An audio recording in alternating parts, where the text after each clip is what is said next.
नमस्कार दोस्तों, Rajans career private limited के ऑफिशियल यूट्यूब चैनल में आपका पुनः स्वागत है। तो चलिए बिना देरी करते हुए आज का क्वेश्चन सीरीज स्टार्ट करते हैं। आज का हमारा पहला क्वेश्चन देखिए, रेडियोधर्मिता की खोज किसके द्वारा हुई है? ठीक है, किसने करी है? तो याद रखना बैकुलर, सार्डी और रदरफोर्ड क्यूरी, इनमें से किसने रेडियोधर्मिता की खोज की? तो याद रखिए, पहले तो देखिए ये रेडियोधर्मिता होती क्या है। ठीक है, तो देखो रेडियोधर्मिता क्या होता है। तो रेडियो एक्टिव जो एलिमेंट होते हैं उनका एक गुण होता है। रेडियो एक्टिव एलिमेंट और बाकी एलिमेंट में क्या होता है, इनका जो N/P रेशियो होता है, इनका न्यूट्रॉन और प्रोटॉन का जो रेशियो होता है वो बैलेंस नहीं होता। या न्यूट्रॉन की संख्या ज़्यादा होती है, प्रोटॉन की संख्या ज़्यादा होती है। उसको बैलेंस करने के लिए क्या करते हैं, जो रेडियो एक्टिव एलिमेंट होते हैं वो अल्फा, बीटा और गामा किरणों को रिलीज करते रहते हैं। ठीक है, तो जितने भी रेडियो एक्टिव एलिमेंट होंगे, रेडियो एक्टिव एलिमेंट, इनके बॉडी से क्या होगा, तो याद रखना अल्फा, बीटा, गामा किरणें रिलीज होती हैं। और यही इनके ठीक है बॉडी से अल्फा, बीटा, गामा किरणें रिलीज होना ही क्या कहलाता है, रेडियोधर्मिता कहलाता है। अब इस रेडियोधर्मिता को सबसे पहले देखा था, याद रख लेना 1896 में किसने देखा था? हेनरी बैकुलर ने देखा था। तो बैकुलर ने क्या करा है, रेडियोधर्मिता की खोज की। तो इसका आंसर क्या हो जाएगा, बैकुलर हो जाएगा। रदरफोर्ड ने किसका खोज किया? तो याद रखना नाभिक की खोज किया है। नाभिक की खोज क्या क्या है इसने? तो एक प्रयोग किया था जिसमें नाभिक की इसने क्या करी, खोज की, जिसको रदरफोर्ड का परमाणु मॉडल कहते हैं। ठीक, क्लियर है। उसके बाद याद रखिए क्यूरी। क्यूरी क्या है? तो ये भी रेडियोधर्मिता से ही संबंधित है। क्यूरी ने क्या किया है, तो रेडियम की खोज की, रेडियम 88, इसकी खोज किसने करा है? तो याद रखना मैडम क्यूरी ने किया है, जिसके लिए इसको याद रखना 1911 में क्या दिया गया है, नोबेल प्राइज दिया गया है। और याद रखिए ये जो मैडम क्यूरी है ये 2 बार नोबेल प्राप्त करने वाली महिला है। तो पहला याद रखिए इसको रसायन के क्षेत्र में मिला था, रसायन के क्षेत्र में एक बार नोबेल प्राइज मिला था। इसको भौतिक के क्षेत्र में एक बार नोबेल प्राइज मिला था। ठीक, क्लियर है। उसके बाद याद रखिए इसका हस्बैंड था पियरे क्यूरी, ये भी रेडियो सक्रियता से जुड़ा था या रेडियोधर्मिता से जुड़ा था। तो पियरे क्यूरी ने क्या करा है, पोलोनियम की खोज की। पोलोनियम एक कृत्रिम, ठीक है, कृत्रिम धातु है। तो सबसे पहले याद रखना पोलोनियम को प्रयोगशाला में किसने बनाया था? तो पियरे क्यूरी ने बनाया था। इसके लिए पियरे क्यूरी को भी क्या मिला था, तो नोबेल प्राइज मिला था। तो याद रखना ये ऐसे कपल हैं जिनको क्या मिला है, दोनों को नोबेल प्राइज। एक ही घर में 3 नोबेल प्राइज। ठीक है, मैडम क्यूरी को 2 ठो, पियरे क्यूरी को 1 ठो, तो टोटल 3 नोबेल प्राइज एक ही फैमिली में। तो देखो यहाँ पे, तो इसका करेक्ट आंसर क्या हो जाएगा, ये हो जाएगा ऑप्शन नंबर ए। ठीक, क्लियर है। आपको पूछा जाए रेडियोधर्मिता की माप किससे की जाती है, ठीक है, यूनिट क्या होता है, तो ये बैकुलर और क्यूरी ही इसका यूनिट होता है। तो ये भी याद रखिए। चलिए नेक्स्ट क्वेश्चन की ओर बढ़ते हैं। अगला क्वेश्चन देखिए, एक ऑक्सीजन अणु में 2 परमाणु किससे बद्ध होते हैं? तो एक ऑक्सीजन परमाणु, ठीक है, तो देखो यहाँ पे क्या होता है, ऑक्सीजन परमाणु, ये हो गया ऑक्सीजन के अणु। ठीक है, इसके जो ऑक्सीजन परमाणु होंगे वो O और O होगा। अब आपको पता होगा ऑक्सीजन कितना होता है, तो ऑक्सीजन होता है, याद रख लीजिए 8। ऑक्सीजन कितना होता है, 8। जब इसको हम लोग इलेक्ट्रॉनिक विन्यास निकालेंगे तो आउटर सेल में कितना इलेक्ट्रॉन मिलेगा, 6 इलेक्ट्रॉन मिलता है। अब ये 6 इलेक्ट्रॉन क्या होते हैं, तो याद रखिए आउटर सेल के इलेक्ट्रॉन है। तो इसके बाहर में हम 6 इलेक्ट्रॉन कर देते हैं। ठीक है, तो ये हो गया बाहर में 6 इलेक्ट्रॉन, 1 2 3 4 5 6, 1 2 3 4 5 6 इलेक्ट्रॉन। अब यहाँ पर देखो होता क्या है, इनका अभी देखो अष्टक पूरा नहीं है। अष्टक पूरा करने के लिए क्या चाहिए, आउटर में 8 इलेक्ट्रॉन चाहिए। जब तक ये अष्टक पूरा नहीं है ये अस्थायी है। जैसे अष्टक पूरा हो जाता है ये स्थायी सदस्य हो जाता है। तो अष्टक प्राप्त करने के लिए क्या करते हैं, या तो देखो ये क्या कर सकता है, 6 इलेक्ट्रॉन का दान कर सकता है, या क्या कर सकता है, 2 इलेक्ट्रॉन को ग्रहण कर सकता है। तो 2 इलेक्ट्रॉन को ग्रहण करेगा तो इसकी अष्टकें क्या हो जाएंगी, पूर्ण हो जाएंगी। ठीक है, अष्टक पूर्ण हो जाएगा तो ये स्थायी सदस्य बन जाएगा।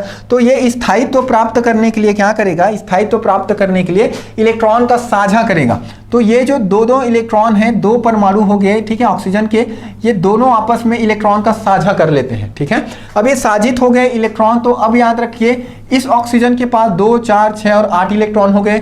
इस ऑक्सीजन के पास भी कितना हो गया, 8 इलेक्ट्रॉन हो गया। ठीक है, तो दोनों के पास अब 8 इलेक्ट्रॉन हो गया। इसके पास भी 8 आउटर सेल में 8 इलेक्ट्रॉन, इसके पास भी आउटर सेल में 8 इलेक्ट्रॉन। तो दोनों 8 इलेक्ट्रॉन हो गए। तो 8 इलेक्ट्रॉन करने के लिए कितने इलेक्ट्रॉन का संयोजन किए इस लोग, 2 इलेक्ट्रॉन।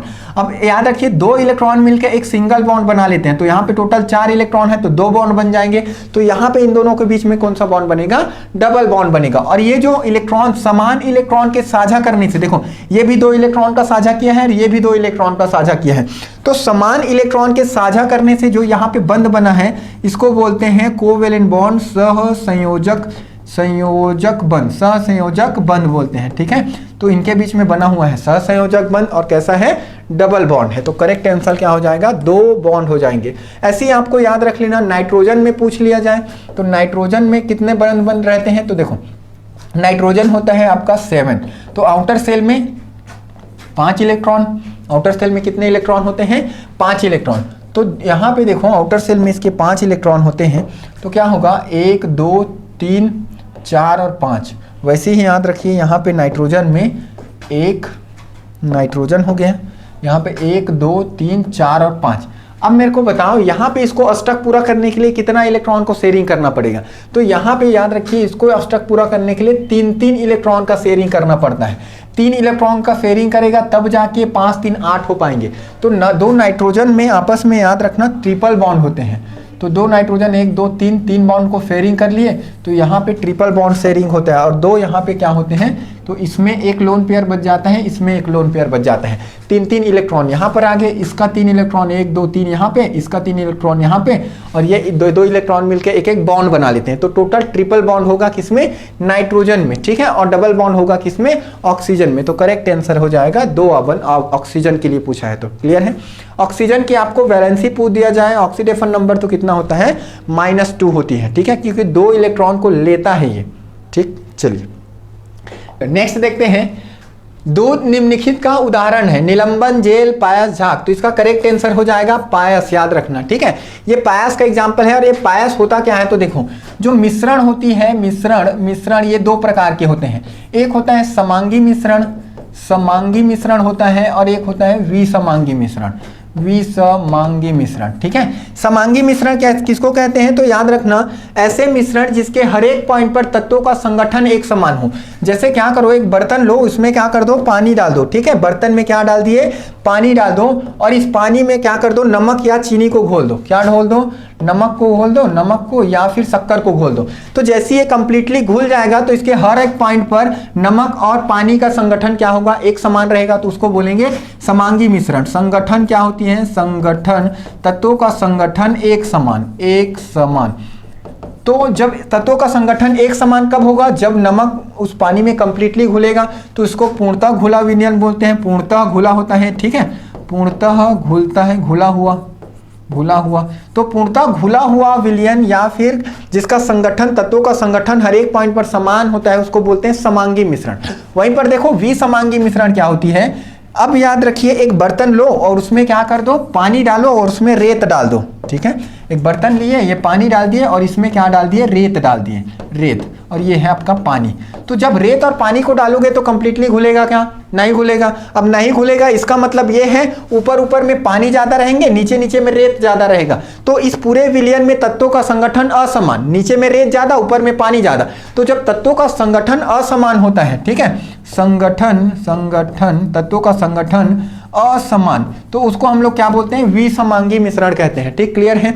तो यहां पर याद रखिए जो विसमांगी मिश्रण होते हैं उसी के ये 4 टाइप होते हैं। ठीक है, निलंबन, जेल, पायस और झाग, ये किसके एग्जाम्पल हैं? तो विसमांगी मिश्रण के एग्जाम्पल हैं। अब ये निलंबन क्या होता है? तो याद रखिए ये जो रेत और पानी का मिश्रण है, रेत और पानी, रेत प्लस पानी का जो मिश्रण है, यही है आपका, याद रखना, निलंबन। तो निलंबन में क्या होते हैं? ये एक याद रखिए द्रव और ठोस विसमांगी मिश्रण होता है। इसमें एक ठोस भी होते हैं और एक द्रव होता है, बट ये आंशिक रूप से घुले होते हैं, पूर्णतः नहीं घुला होता है। ठीक है, तो ये निलंबन का एग्जांपल हो जाएगा। जेल क्या होते हैं? तो जेल याद रखिए ये भी आपका ठोस और द्रव समांगी मिश्रण होता है। ये भी ठोस और द्रव ही होता है, बट इसमें क्या होते हैं? तो जो द्रव होता है वो ठोस के बीच में फंसे होते हैं। ठीक है, द्रव के छोटे छोटे कण ठोस में फंसे होते हैं। जैसे जेल ठीक है, जेल खाने वाला जो जेली आता है वो क्या होता है? इसी का एग्जांपल होता है जेल का। तो उसमें क्या होता है? या फिर आप लोग ने देखा होगा एक रबड़ आती है छोटा छोटा, ठीक है, जिसको पानी में डालो तो क्या हो जाता है? फूल जाता है। तो पहले वो सॉलिड था, जैसे ही उसको पानी में डाले तो क्या हो गया? उस सॉलिड के बीच बीच में पानी जाके फंस गया, तो उसी को बोलते हैं जेल। तो ठोस और द्रव विसमांगी मिश्रण है एक प्रकार का। ठीक है, पायस क्या होती है, तो याद रखना पायस एक द्रव द्रव विषमांगी है, द्रव द्रव विषमांगी होता है। इसमें ठोस के बड़े पार्टिकल्स में ठोस के छोटे छोटे पार्टिकल्स फंसे होते हैं। जैसे इसका एग्जांपल हो गया दूध, ठीक है, तो दूध किसका एग्जांपल हो गया, पायस का एग्जांपल होता है। तो कंप्लीट इसका करेक्ट आंसर क्या हो जाएगा, ऑप्शन नंबर सी हो जाएगा। ठीक है, चलिए नेक्स्ट क्वेश्चन की ओर बढ़ते हैं। नेप्थलीन की गोली समय के साथ खाली स्थान के कारण गायब हो जाती है। ठीक है, तो नेप्थलीन की गोली रखे रहो, ठीक है, वो कुछ दिनों बाद ऑटोमेटिकली ही गायब हो जाती है, जादू हो जाता है। तो जादू किसके कारण होता है, तो देखो होता क्या है, ये नेप्थलीन की गोली, इसका एक प्रॉपर्टी होता है कि इसमें क्या होती है, ये सॉलिड तो है, नेप्थलीन को गोली कैसा है, ये सॉलिड है। अब जनरली क्या होता है, बर्फ है तो पहले सॉलिड से लिक्विड होगा, लिक्विड से गैस होता है, बट ये जो नेप्थलीन की गोली है ये सॉलिड से लिक्विड स्टेट में नहीं आता, डायरेक्टली यहां से क्या हो जाएगा, उड़ जाएगा, हवा हो जाएगा यहां से। ठीक है, तो द्रव से सॉलिड से क्या हो जाएगा, ये डायरेक्टली गैस में कन्वर्ट हो जाएगा। और जो याद रखना, जो पदार्थ डायरेक्टली सॉलिड से किस में कन्वर्ट हो जाते हैं, गैस में कन्वर्ट हो जाते हैं, इस प्रोसेस को हम लोग बोलते हैं ऊर्ध्वपातन। क्या कहते हैं इसको, ऊर्ध्वपातन कहते हैं। ऊर्ध्वपातन मतलब वह अभिक्रिया जिसमें सीधा ठोस से क्या हो जाती है, पदार्थ गैस में कन्वर्ट हो जाती है। तो ऊर्ध्वपातन बहुत ज्यादा इंपॉर्टेंट है क्योंकि इसके सारे के सारे एग्जाम्पल को बार बार एग्जाम में पूछा जाता है। तो ये जो ऊर्ध्वपातन के एग्जाम्पल को कैसे याद रखेंगे, तो याद रख लेना, इसका एग्जाम्पल है, इसको याद रखो, एक टर्म्स अनेक आये, अनेक आये, एक लाइन याद रख लो, अनेक आये। अब ये अनेक आये से क्या मिलेगा आपको, तो देखो अ से मिले जाएगा आपको अमोनियम क्लोराइड, अमोनियम क्लोराइड। तो अमोनियम क्लोराइड में क्या होता है, तो याद रखना ऊर्ध्वपातन होता है। ठीक है, न से क्या हो जाएगा, नेप्थिलीन हो जाएगा, नेप्थिलीन। ठीक है, ये नेप्थिलीन दिख रहा है, नेप्थिलीन हो जाएगा, तो ये इसका एग्जाम्पल हो जाएगा। क से क्या हो जाएगा आपका, कपूर हो गया, जो कपूर जलाते हैं ना, ठीक है, भगवान की पूजा करते हैं तो कपूर जलाते हैं, वो लिक्विड स्टेज में उसको कभी नहीं देखे होगे, डायरेक्टली गैस में कन्वर्ट हो जाता है। उसके बाद आयोडीन हो गया, आयोडीन, आयोडीन। ठीक है, उसके बाद नेक्स्ट हो जाएगा एंथ्रासिन, एंथ्रासिन, एंथ्रासिन। तो ये सारे के सारे क्या होते हैं, इनमें इन सभी में क्या होता है, तो ऊर्ध्वपरातन की अभिक्रिया होती है। तो ये 5 एग्जाम्पल याद रख लो, इन्हीं 5 एग्जाम्पल को बार बार आपके एग्जाम में पूछा जाता है। ठीक, क्लियर है। वाष्पन क्या होती है, तो वाष्पन पहले क्या रहता है, लिक्विड रहता है, वो लिक्विड से किस में कन्वर्ट हो जाता है, द्रव से कन्वर्ट होता है गैस में, उसको कहते हैं वाष्पन। जैसे द्रव का या पानी का भाप बन के उड़ जाना, वाष्पन होगा वहां पे। ठीक, क्लियर है। आसवन, आसवन क्या होती है, तो ये फिल्टर करने की विधि होती है। ठीक है, जैसे कि इसमें प्रभाजी आसवन होता है और एक भंजन आसवन होता है। ठीक है, भंजन आसवन के थ्रू हम लोग क्या करते हैं, जैसे कोयला वगैरह हो गया तो कोयला को शुद्धिकरण करना है तो भंजन आसवन कर दो, और जितने भी लिक्विड वाले होते हैं जैसे पेट्रोल हो गया, डीजल हो गया, इसको प्यूरिफाई करना है तो प्रभाजी आसवन कर दो। तो आसवन क्या होती है, एक ठीक है, एक प्यूरिफाई करने की या फिर रिफाइन करने की एक विधि होती है। ठीक, क्लियर है।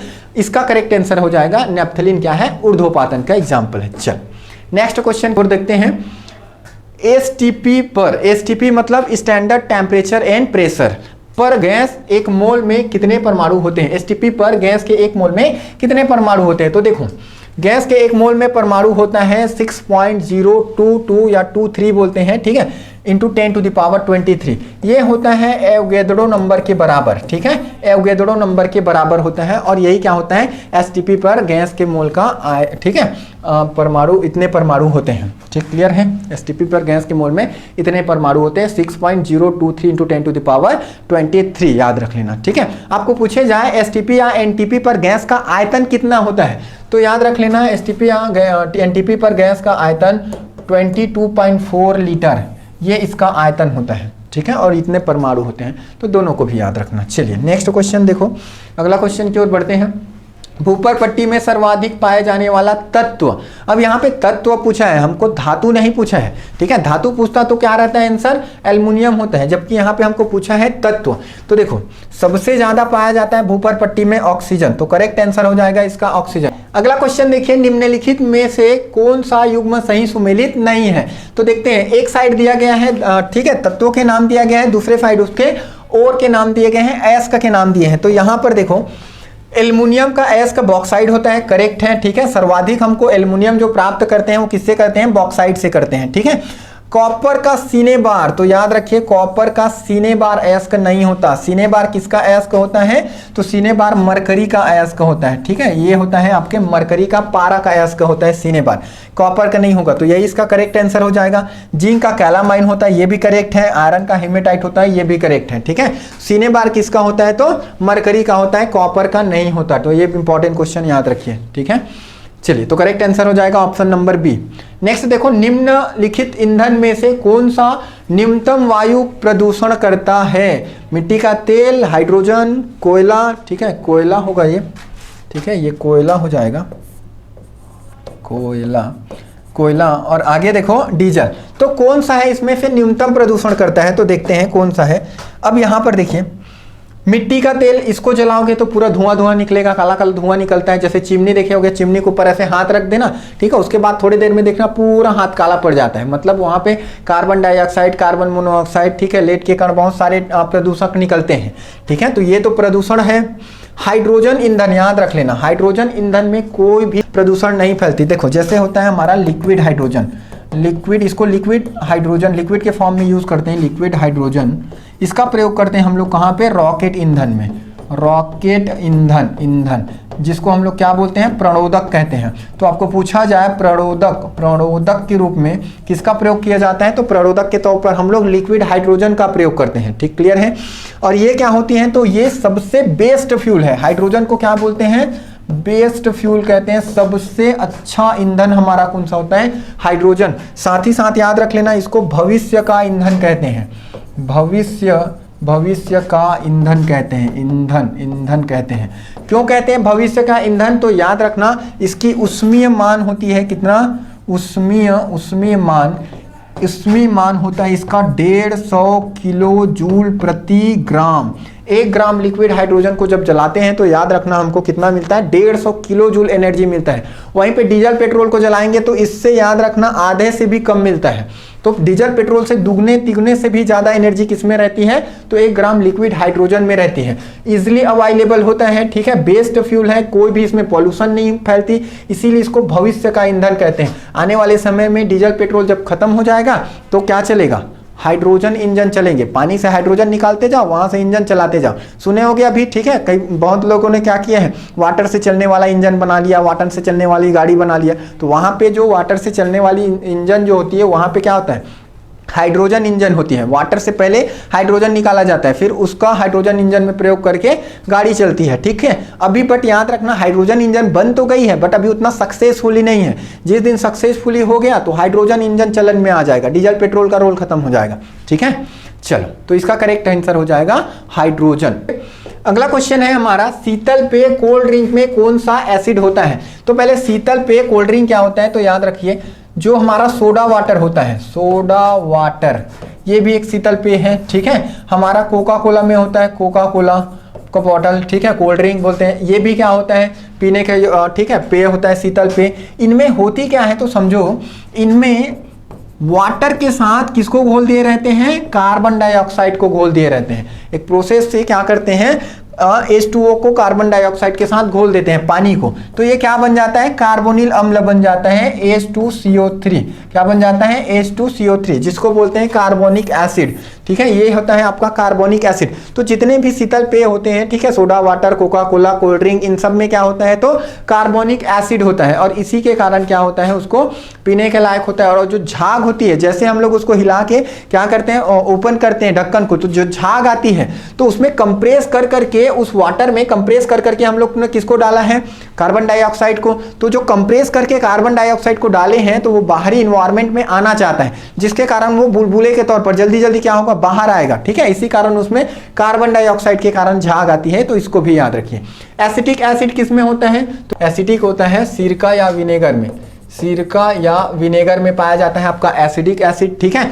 फॉर्मिक एसिड किस में पाया जाता है? तो ये चींटी में पाया जाता है, चींटी में फॉर्मिक एसिड, ठीक है। तो ये करेक्ट आंसर क्या हो जाएगा इसका? कार्बोनिक एसिड हो जाएगा। तो इंपॉर्टेंट है, इसको भी याद रखिए। चलिए नेक्स्ट देखिए, प्राकृतिक रबर निम्नलिखित में से खाली स्थान का बहुलक है, ठीक है। तो किसका बहुलक है तो देखते हैं, ब्यूटाडाइन, एथिलीन, आइसोप्रीन और स्टायरीन। तो करेक्ट आंसर हो जाएगा जो प्राकृतिक रबड़ होती है वो क्या होती है, आइसोप्रीन का बहुलक होता है। देखो होता क्या है, एक पेड़ होती है रबड़ का पेड़ जिसको बोलते हैं, जिसका नाम क्या होता है, हैविया ब्राजिलियसस, हैविया ब्राजिलियसस, ब्राजिलियसस। हेविया ब्राजिलियसस नामक क्या होती है, एक पौधा होता है जिसको रबड़ का पौधा बोलते हैं, रबड़ का पौधा, रबड़ का पेड़, ठीक है। ये रबड़ का पेड़ है, ठीक, क्लियर है। इससे क्या होती है, इस रबड़ के पेड़ से इसमें जो लेटेक्स होती है जिसको उसका दूध कहते हैं, ठीक है, लेटेक्स, इसके लेटेक्स को क्या करते हैं, इसका लेटेक्स, इसको दूध को निकाल लेते हैं रबड़ के पेड़ से।